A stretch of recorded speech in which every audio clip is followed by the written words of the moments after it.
L'analisi è stata fatta su più mesi.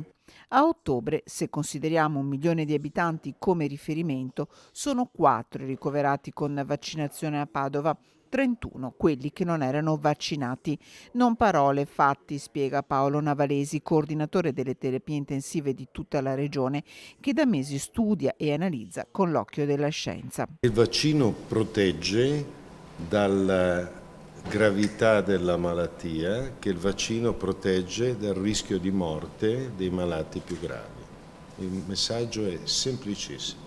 Paradossalmente, salendo col numero dei vaccinati, ci dobbiamo aspettare che salga ulteriormente il numero dei vaccinati in terapia intensiva. Il vaccino, come per l'influenza, protegge, non è che ti dà la garanzia totale di non manifestare sintomi.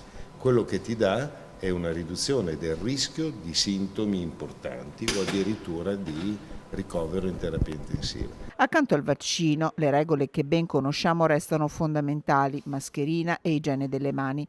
Nel frattempo, continuando a osservare i dati, l'infezione da Covid è molto più pericolosa con l'aumentare dell'età. Quello che ci ha sconvolto, e io per primo mi aspettavo una cosa diversa, che è l'età a prescindere dalla comorbidità, cioè l'età a prescindere dal diabete, il pregresso infarto, eccetera. L'età.